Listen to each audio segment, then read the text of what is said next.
mu gihugu cy'u Burundi turi novuga ntimwisekeza yo kurondera twebwe nyene turondera kubaka novuga nti twebwe abarundi tugomba kurema ushasha umurundi kugira ngo koko turonke mu gihugu cyacu umurundi w'ubuntu abarundi b'ubuntu.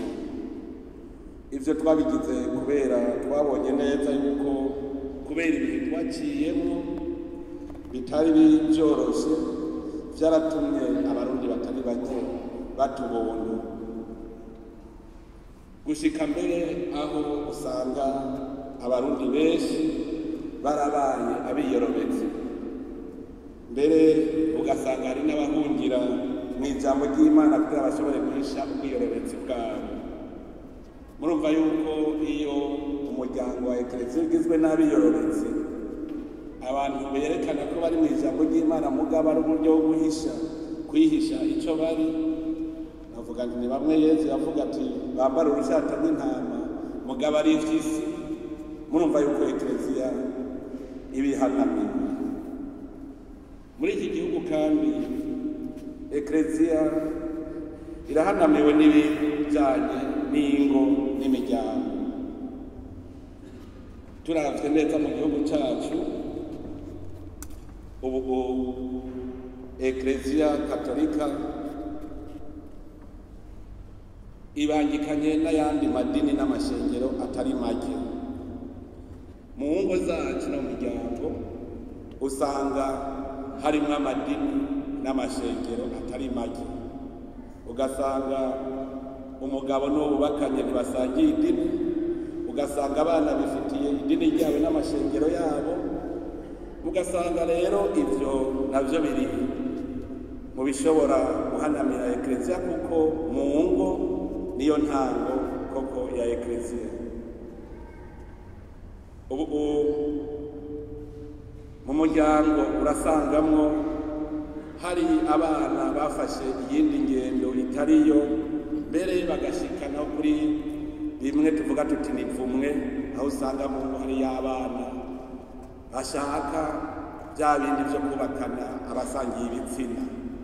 Iryo ni isambuka ry'umuryango. Mu miryango urasanga hari uruharira hagati y'umugabo n'umugore, bati mukuru ninde. Ivyo bikabangamira imiryango. Uwo miryango hareze ingeso mbi yo kurenga ibigo, mbere muri ivyo ugasanga n'abihereye Imana ntibari kure. Urumva yuko ubu dushitsaho dushobora kubonaho atakiragira ikindi.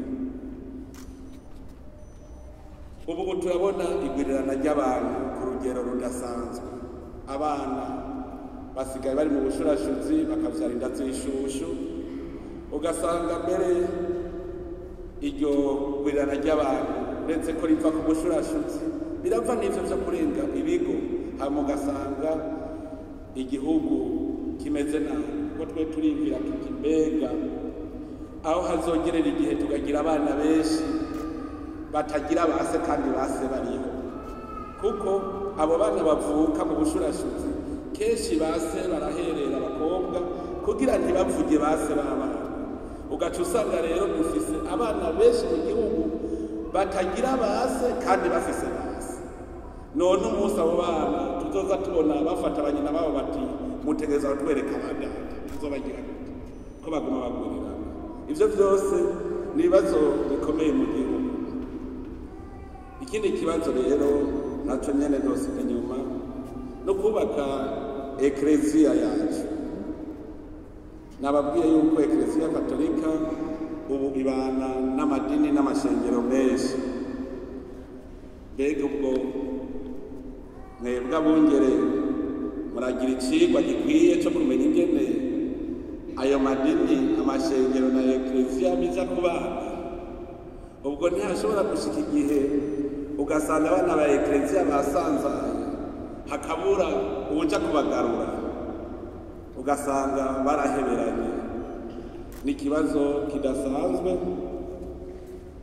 ndetse kugira ngo gitorerwe umuti koko no kugihagurukira kubera erega hari n'ikindi kibazo urasanga n'abana ba Eklesia nabo batemera kubaho nk'imbohe none ko batemera gufungwa bagashaka icyo bashaka mbega none abarezi ba Eklesia nabo bariko bavyifatamo gute ibi ni ibibazo mbona igihugu kidashobora gutekana neza kirimo ibintu by'abantu batumvikana batabanye neza ndetse sinokwiregagiza n'iterambere rya none n'iterambere rya none tweho igihugu cyacu kiracari inyuma tugenda dukurikira abana kenshi novuga nti turabanyonora n'ubuhinga bwabo duciye kuri bwa buhinga bukomeye ngurukana bumenyi ubwo buhinga nabwo burimo vyinshi burimo imico myinshi tugashaka kuyikurikira kugira dutere imbere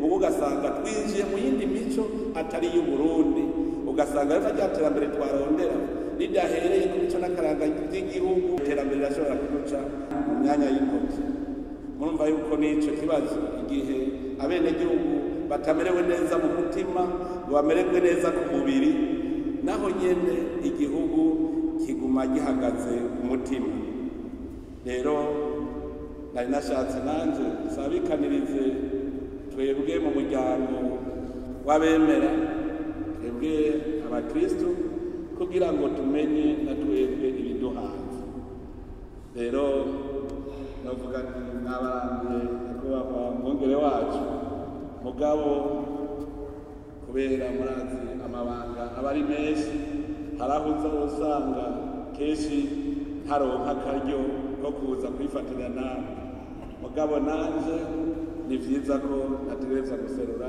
akari ku mutima nkaba rero nifuza yuko Imana yohezagira ibi bikorwa kugira ngo bize bigende neza bivemwo koko ikintu dushobora kwishimikiza mu gihugu cyacu tukabaho neza tukaba mu mahoro mu mwumvikano kuko no mwumvikano n'igikomeye turi mu bihe byo gusubiza hamwe mu gihe twahuye n'ibibazo byinshi birimo n'amaraso gukoranira amaraso ntibyoroshe kugira ngo dusubize hamwe ni mutima mweranda wenyene ategerezwa kudufasha none rero nagira ndangize ndabifuriza ibikorwa vyiza murakoze cyane Imana ibaheze